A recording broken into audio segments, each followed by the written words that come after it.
can just fell. It might explode. Son of a bitch. That's how you start a podcast. Is my can just falling over.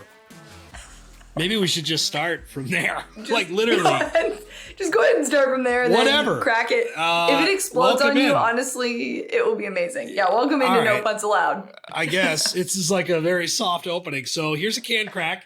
Now, this did just fall. You know what the problem is? It's this goddamn koozie. It's got like the thickness of like a book back binder or something. All right, all right. We had a little. That was good. See if you can see on the video, there's definitely some overflow. I'm really excited about this beer, by the way. Paige, is always great to see you. I want to start not in college football, even though it's a great weekend. Very important conversation in my world today is the Buzz Lightyear trailer. Oh, the Lightyear trailer. Did you watch it? I am so glad you brought this up. Okay, so you may not know this, but like in my mind, like, yes, I'm single, but in my mind, like I'm fully in a relationship with Chris Evans. Like that's just like a reality that I live in because I love the Marvel movies, love Captain America. I didn't even, wait, is that Chris Evans' voice? Yes. This is news to me. You are breaking news to me right now. Yes, it's Chris Evans. Wow. And before anyone freaks out, this story is about the real life Buzz Lightyear that the toy was based on because everyone was like really upset that they were like trying to do away with like Tim Allen. And it's like, no. This is about the real life like astronaut that they based the toy off of. If that makes sense. I was confused. Mm-hmm. Wasn't upset. I got chills from that damn trailer. Also, I cried at Toy Story 4. I graduated high school when it came out. Or was it high school or college? And I was like sobbing when like obviously Andy went off to college. That was like Toy Story 4. It was a week after my son was born. Took my kids there. Very emotional dad week. I remember my daughter looking over at me and she's like, "What's wrong with your eyes?" Like, nothing. Everything's great. Just enjoying the movie. Mind your business. Okay, so we should probably talk about college football stuff. Although Lightyear trailer is amazing. Lightyear trailer is amazing. Not an ad. But we'll promote whatever trailer or stuff you have. If you want to make it an ad, we could do that too. I can love whatever you got. I'll get chills for your product if you have one. If there's a Disney-based corporation that's like into sports and wants to take over this podcast. Yes. Lightyears. Like I'll just push Lightyear content for the next 8 months. I can already tell that this episode is going to get out of hand based on all of this. But yes, college football, why we're here.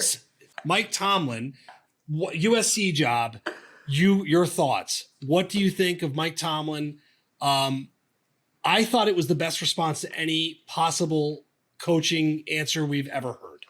So we love this sport very much. Obviously, our podcast is dedicated to it. But I have never laughed so hard at someone bodying the sport in one swift motion. There's not a booster with a blank check, whatever he said. Like, I honestly laughed so hard because he not only called out, he's like, why would I want to coach when I had this job? And why would I want to do that? Also, he's insulting one of the greatest coaching jobs in college football, which we'll get to.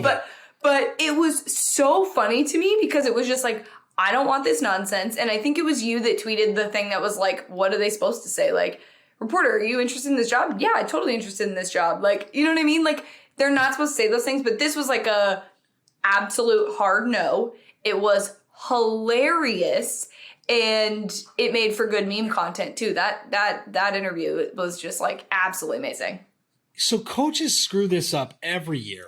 They kind of sheepishly say, I'm worried about, like, James Franklin really screwed it up. I was when he literally said, just like, I'm about thinking to say, about Illinois. Yeah. And his news comes out that he hires an agent.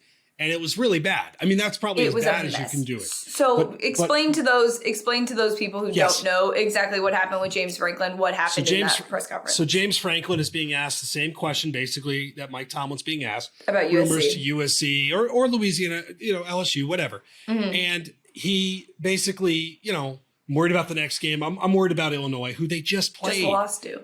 And then you have the story comes out that he changed agents, but he said, well, that was over the summer. So you have him misspeaking. You have this confluence of things that are going on where it just doesn't look good. Tomlin, who every time he says something, it feels like he's yelling at me. And it's a good way to do it. I think he'd be an awesome guy to play for. You're like, sir, yes, sir. Made the crack about the booster. there's not a booster with a big enough check, like blank check. That was so funny. The other thing that jumps out, we talked about it with Joe Brady last week about how much recruiting sucks and how some guys just don't want to be like spending their holidays talking to 17 or 18-year-old kids. This feels like one of those comments, right? Like this feels like one of those moments where Mike Tomlin just said basically, you know what?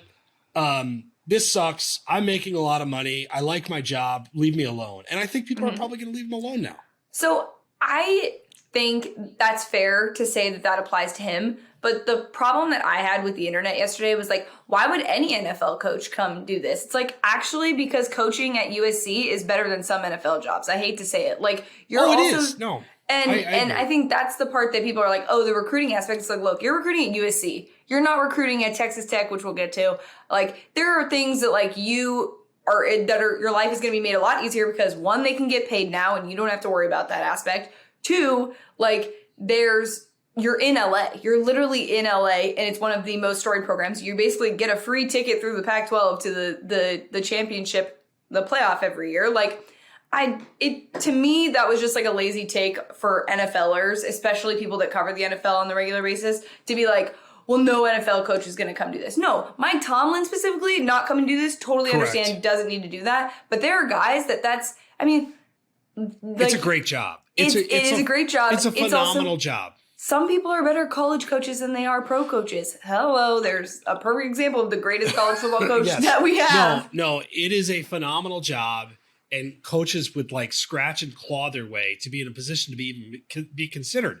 Yeah. Tomlin is just like not that guy. He's done a great job. They have a quarterback on the outs. The roster is kind of in this weird state of purgatory. So maybe he wants to go somewhere else in the NFL, or maybe because he probably can stay there until he doesn't want to be there because he's just won so much and held in such high regard that I would imagine he's got the utmost job security. So whatever he wants to do, good for him. But he's in a position where he doesn't have to deal with all that crap because there is some crap that comes with being the head coach at USC. Well, guess what? There's a lot of crap that comes with being the head coach of being, the Steelers too, right? Like there's a lot of it. So I just think more so than anything, confronting a difficult question, like if somebody asked you, Paige, like right now, like, hey, you're thinking about leaving this pod for another pod, like what? You look appalled that I'm even bringing it up, but imagine how difficult that would be to, sorry, I didn't mean bad example, but imagine like what you would say. You're probably prepared for the question and yet still in a presser. I could see myself just like, well, I love my job and Paige and I have known each other. We like great chemistry on the pod and it's, and then people would say like, wow, this guy sounds ridiculous. He's probably going to leave. Like, I don't envy coaches in that position. No, but I also think like a lot of these guys that are being asked this question have been in the industry long enough where you can figure it out. Like, I'm a very direct person. If I was planning on leaving this pod, it would be very direct. And I'd be like, look, this just wasn't working. This is why we decided to do this, blah, blah. I'd be very direct about it. I'm not a sugarcoater. But that's also my personality. And I think that's why Mike Tomlin's that way. Like, Urban Meyer's never addressed or, taken responsibility for literally anything. So I think that's part of why, like, some people were comparing those two answers to those questions. And with Franklin, I feel like there's a lot of speculation about, like, ego in general that I've actually seen. About, like, how he views things and how he talks about things. So I'm not really surprised that it may be getting to be a little much because that's something you don't want to mess up is like you don't want to say the wrong thing and cause yourself to not be in the hunt for these jobs. But also not be respectful of the people that, because if you don't get that job, you still have this one and you don't want to lose it because they feel like you were trying to leave because that will happen. So, and he hasn't won enough to be able to, I mean, they could, if he doesn't like say they get whooped by Ohio State, like they could easily be like, look, it was a solid start to the year, but like we don't think that this is the best for us. Yeah, they could legitimately, it could go from him being up for the USC job to him losing his Penn State job and not having a job. Okay, speaking of James Franklin, we need to talk about overtimes. I want to know, first and foremost, you're watching this god-awful dog shit 9 overtime football game. The worst game. Now, I love dog shit football games. I want to make that clear. If I'm campaigning for mayor, I am a believer in dog shit football, but this was peak dog shit. And the overtime format was terrible. 9 overtimes. I do want to say, and I wrote about this week on Bleacher Report page, and I didn't mention this. All this talk about player safety in making these 2-point conversions versus full-on drives, and Illinois' quarterback's forearm snapped into like 7 places, and it was god-awful to see. So, and they set the record for overtimes. Oh my God, it was terrible. It was terrible. Sean Clifford, that poor guy. I want to just like put him in a very comfortable bed and just like tuck him in and say, buddy, don't do anything for a month because you do not. Do you want some healthy. ice cream? Like, don't move. Yes. And now they're saying he's healthy, which is also dog shit. So let's talk overtime though. I liked overtime in college football. I don't like a lot of things. Like, I'm rarely content in this sport. I didn't think college football's overtime was perfect. I would have moved it back a little bit for some more hilarious kicker action, like maybe 10 to 15 yards to the 40. So you actually have to do something to get to points or have a superhuman kicker to make it matter. But I liked overtime in college. They had this 2018 game between LSU and Texas A&M. Which, by the way, was not a dog shit game. That game was Which is incredible. Good. Iconic. I was up for hours. It was one of the best football games that I have watched because it was quality football. This other one, it was just like they were so bad no one could win. Nobody wanted to win. So you are college football's leader. Congratulations. Yes. Thank you very much. What do you do with it? What do I do with it? So I like the idea that it goes straight into just like drives. I had no such thing as a tie. No such thing as a tie. Ties, I can't stand the idea of there being a tie.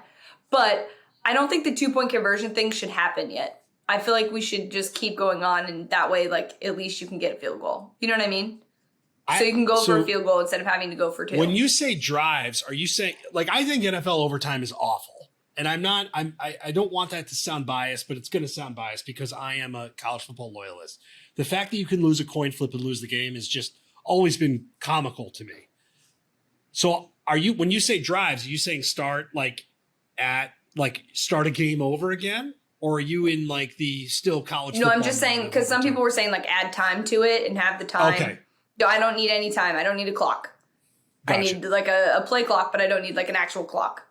To give them time. Give them a drive, give them both drives, see who can do it, and based on that. If you're going to do 2-point conversions, just trot kickers out there and trade field goals. That's what it felt like.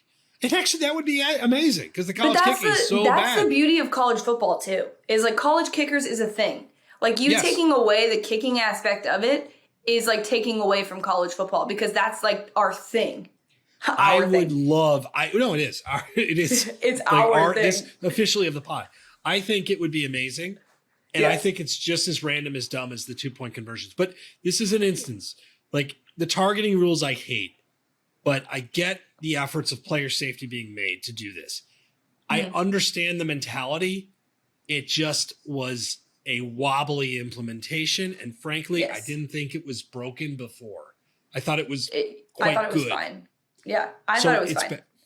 Yes, it's bad. That game... Shit game of the year. It's going to be hard to overtake that. Yeah. What was your favorite? So we asked the people of the BR app to give us their best changes. What was your favorite response to that you answered or even didn't answer? Shout out BR Editorial for allowing me to put Squid Game OT into a story. I love that. Basically, every overtime you lose a player comes off. So that is amazing.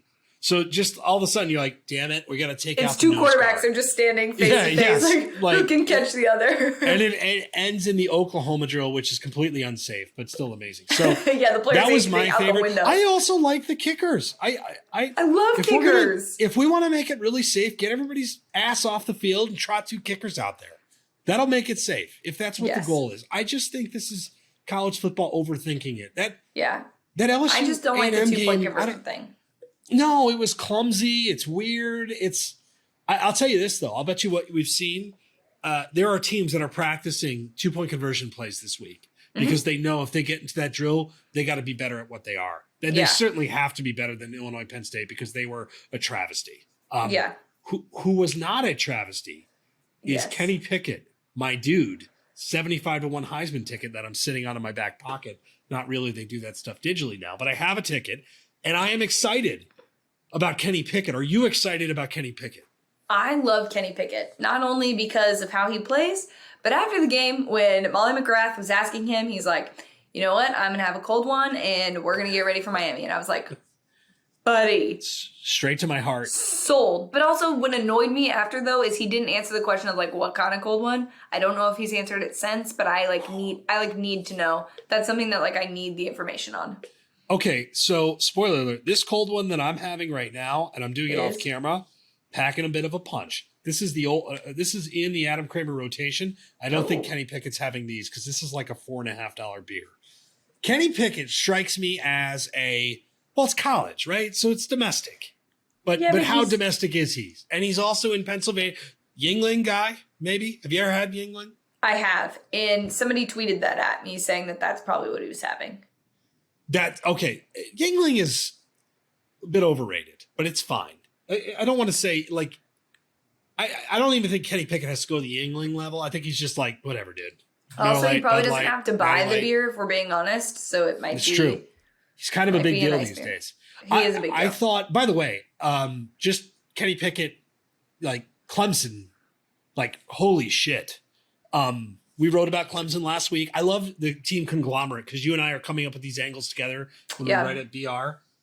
There are a lot of comments on, is Clemson in deep shit, essentially. Mm-hmm. And the more I thought about this week, so you and I are thinking of these angles, and I'm writing in the real time. Like, I think Clemson's in trouble. Like, big trouble. I don't think this is going to just get immediately better because you think about the quarterback run they had. You've had Taj Boyd, Deshaun Watson. I know we have to say that. It's kind of weird these days, but he was amazing in college.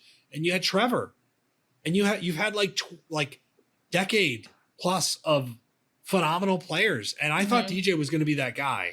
I'm a little shocked he's not.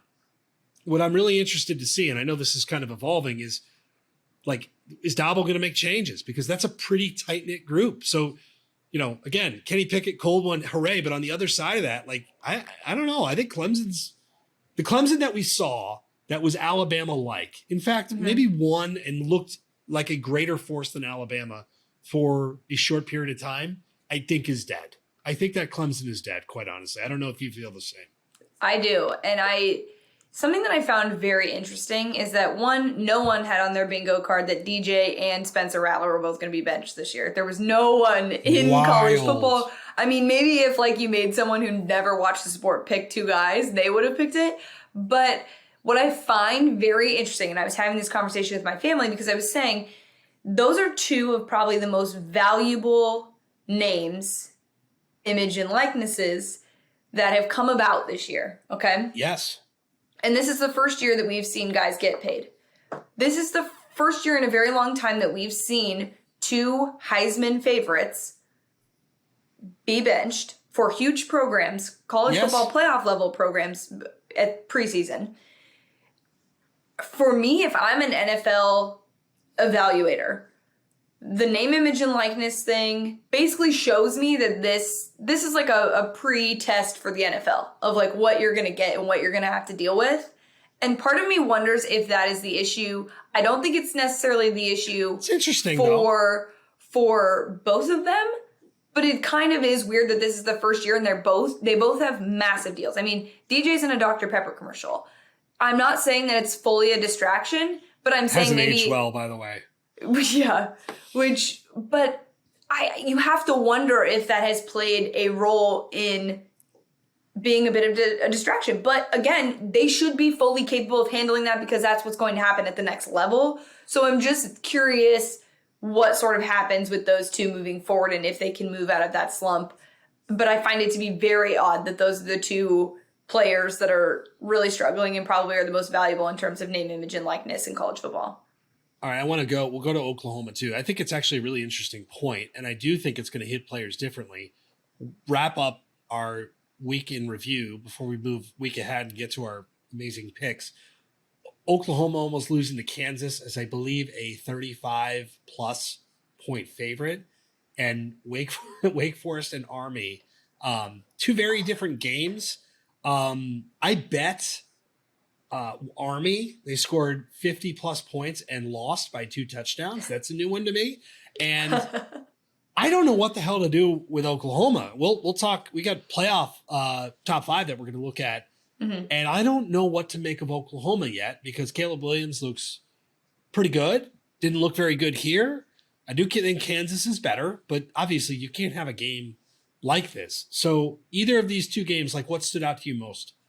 The Oklahoma game. Because, yes, they're undefeated, but this comes at a week right before, I mean, they're going to have another chance at it, obviously, but this comes 2 weeks before the first playoff rankings.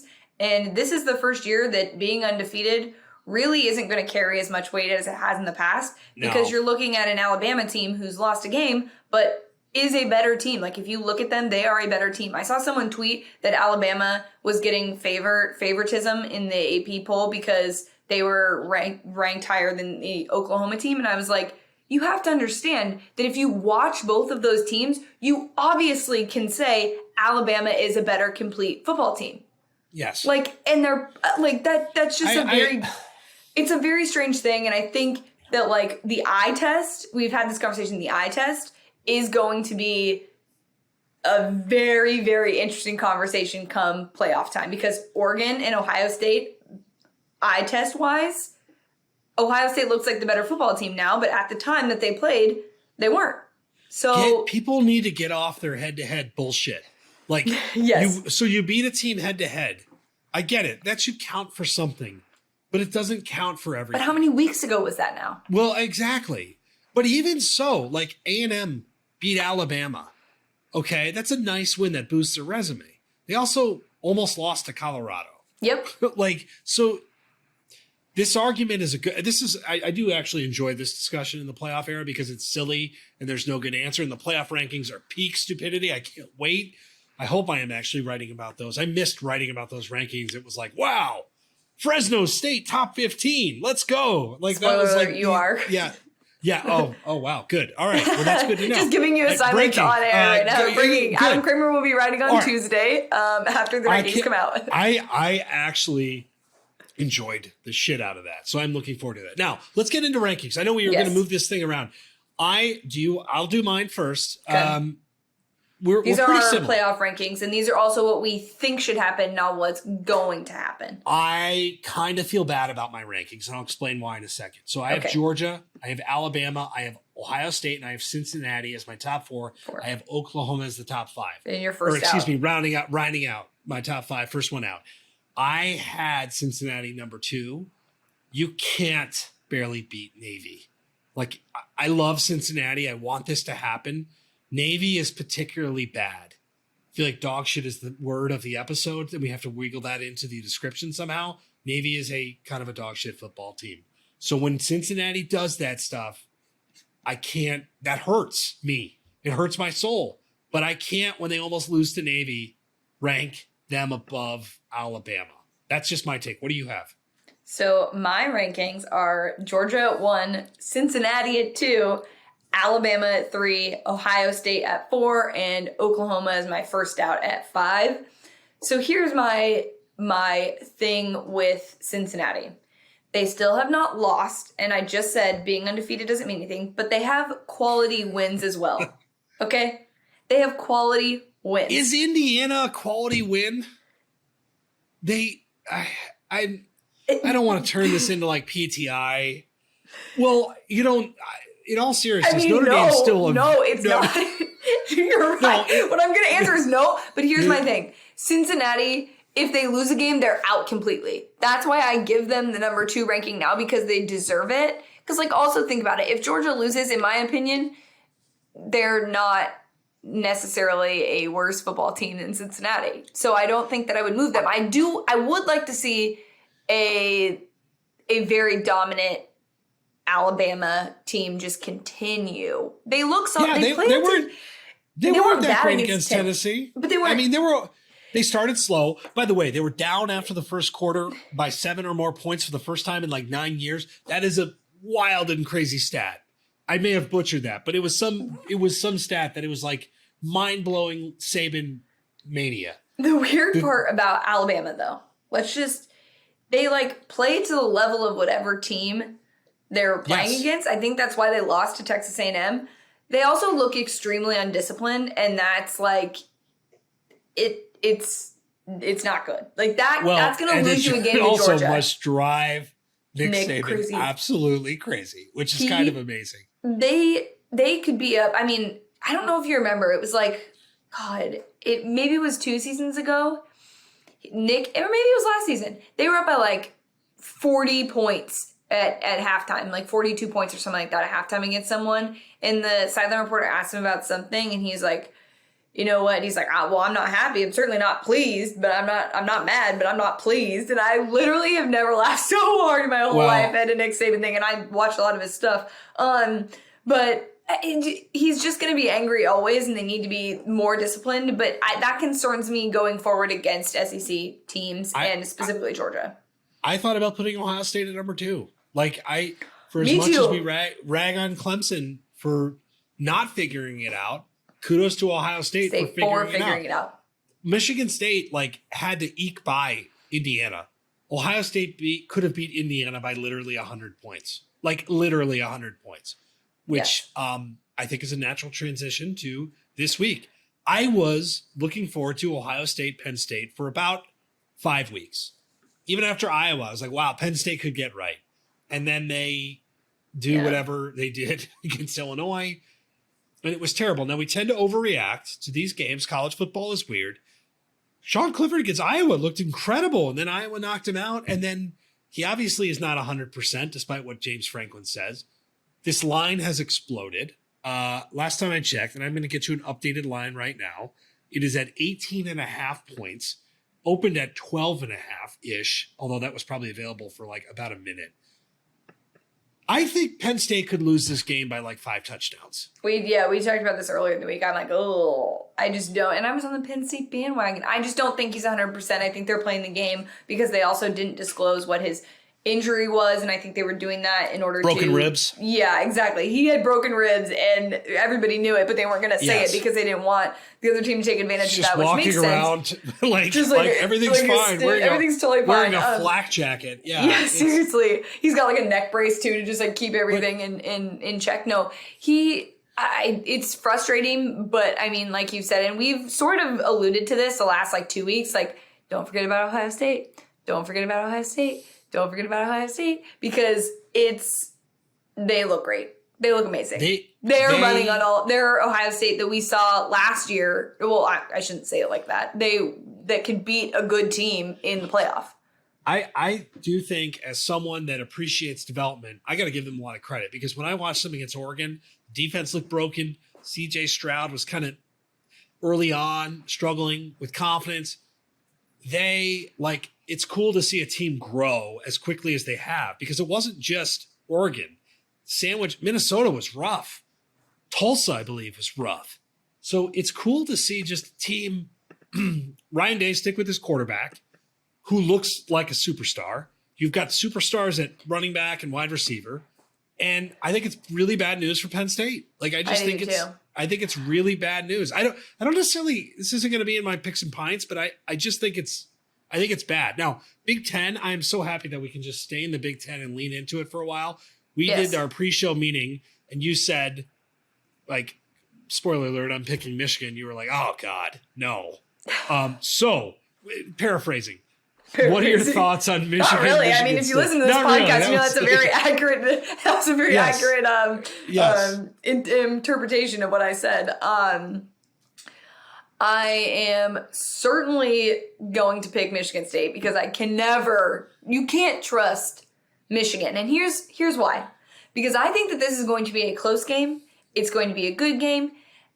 And Harbaugh is going to play it safe. And I think the guy that he's coaching against is not going to and wants to win this game and put that on his resume. I think Michigan State wins in a very close game. No muff punts. Right, so my God. Now, I watched that outcome. I don't remember what year that was. It's been, 5-6 years? I remember I wanted to do a story and I forget his name, but he broke his hip. I mean, that's one of the craziest endings to a football game ever. I wasn't on editorial yet. I was still a programmer, because I remember having to send that alert. If you were saying you were in college and make me feel old again. No, I worked at Bleacher Report then. I did work at Bleacher Report. Right. Jesus. Yes. Yeah. Me, I had a cane and I was watching football in my wheelchair. No, but I love that this game is meaningful. From just a college football purist, I did not expect this game to really matter. And the fact that you have two undefeated teams speaks to the beauty of college football. I think these two teams are very similar. You got number two running backs in the Big Ten, Kenneth Walker and Corum. Both are awesome. I think Michigan is more appropriately equipped to do more if their running back isn't starring. Mm-hmm. I think they've played in ugly games. The Washington game was pretty gross. You look at the metrics, and I did this because it's in my locks, spoiler alert. Michigan is just better at everything a little bit, and their schedule's been a little bit better. That's the part that concerns me in this game, is Michigan State's quality of wins. They should have lost against Nebraska, if not for some goofy-ass punt return. But it's at home, rivalry, college football, etc. I'm more so just excited for this game. Of course, I'm not working this weekend because the games are actually good. And then the opposite of this is Georgia-Florida. I don't know what to do with this game, Paige. I don't either. Dan Mullen scripts, he saves his best shit for games like this. Mm-hmm. Alabama this year. Alabama SEC championship game. You go and look at Dan Mullen in big games, and you wonder, why isn't he doing this all the time? And yet I have a lot of futures and stuff on Georgia, so I'm probably going to stay away. I'm really struggling with this point spread because everything it tells me Georgia's going to kick the crap out of them. They just lost to Kentucky bad, and yet I don't know if I can commit to that. I said this to you pre-show as well. I want to just be on the Georgia bandwagon and pick them to win this game. But part of me feels like Florida could really make this interesting, and I would sort of love the chaos of it all. And I'm team chaos for sure. Me too. My football, having watched Georgia play, mind is Paige, come on. Georgia's gonna win. And the line's 14.5.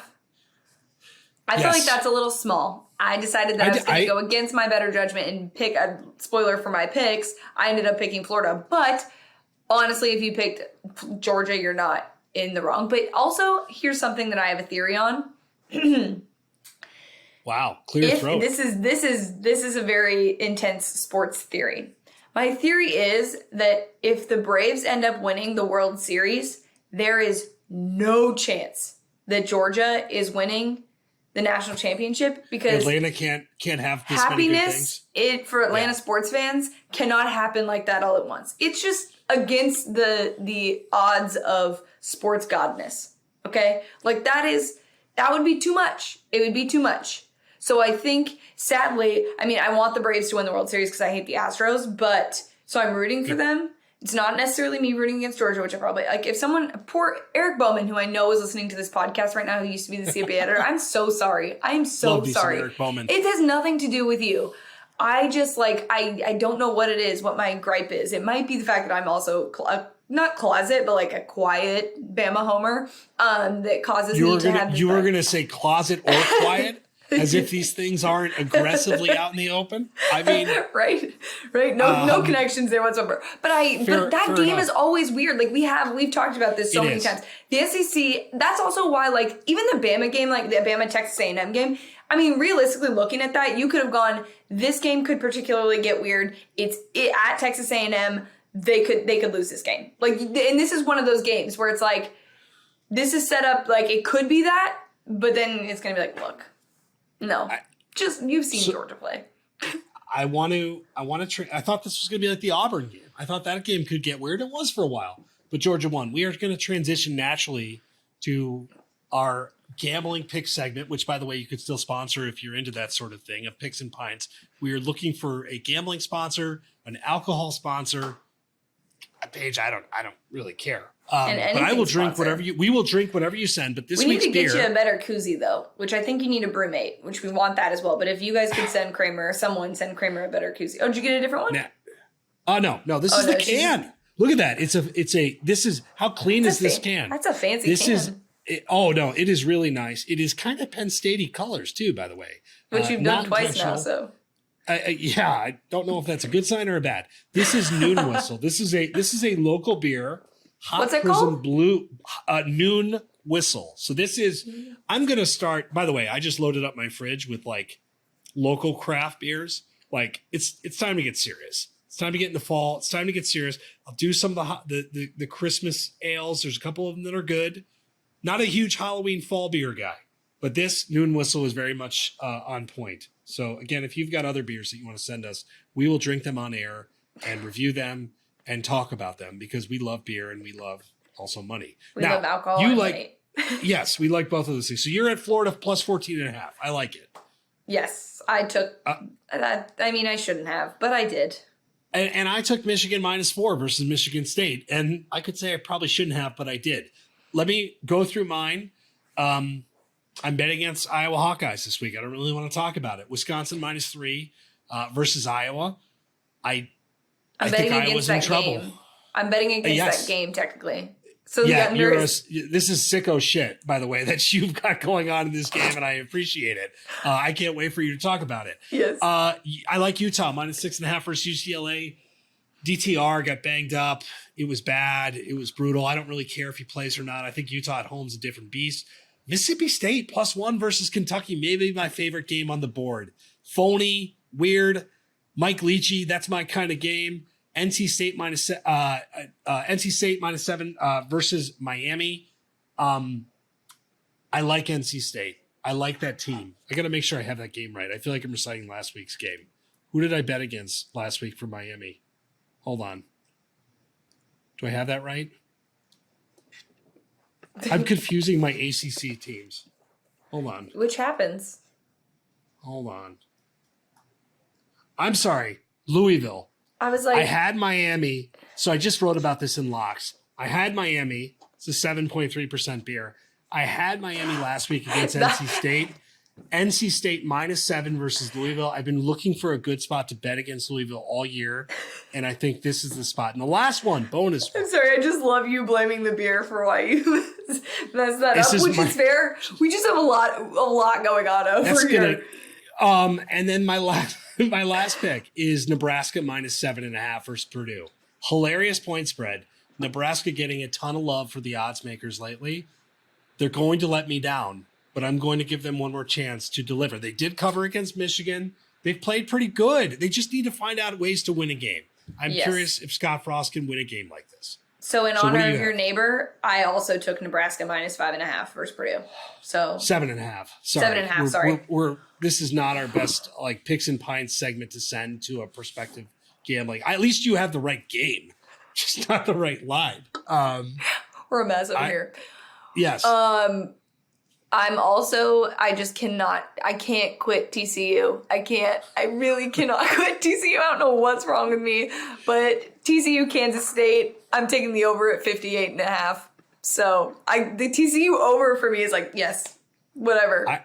I actually love this. Just pocket like, yes, TCU over. And you know what? I have to look, keep talking. I'm going to find out how TCU has done on overs this year because I have done that. Like you've mentioned TCU over a handful of times, and it has won money for me. I think I've hit twice on them taking the over. Fantastic. I'm also, I know we hated on Clemson earlier and we think they're dead, but I do think they are less dead than Florida State. So I'm going to give Clemson -9 versus Florida State. Think that's a lock. And then the Wisconsin-Iowa game, like I said, betting against it. I'm taking the under 37 points.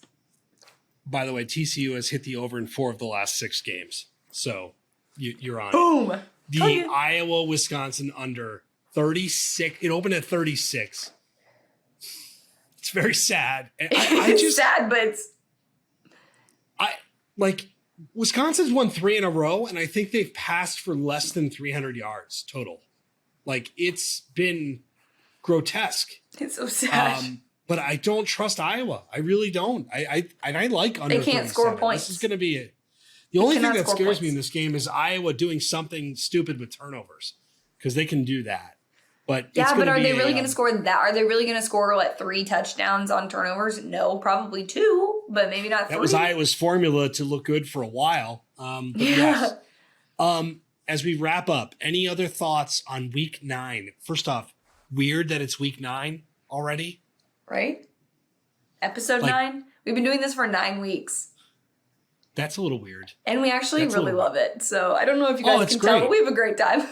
Oh, it's fun. It helps me talk through the week. The stupidness of it. Like you helped me realize today that Indiana is not a quality win for Cincinnati. So I get it. Well, it's getting less and less quality. Notre Dame, by the way, is a short favorite to UNC. That's a big game for Cincinnati. Quite honestly, they need them to win. They need them to win. So we talked about it throughout spamming everybody. If you guys want to beers, gambling, what else? Anything that we're going to go that far? Yeah. Well, in terms of like, if you want us to talk about certain things, if you have questions for us, things to rank, we'll do it.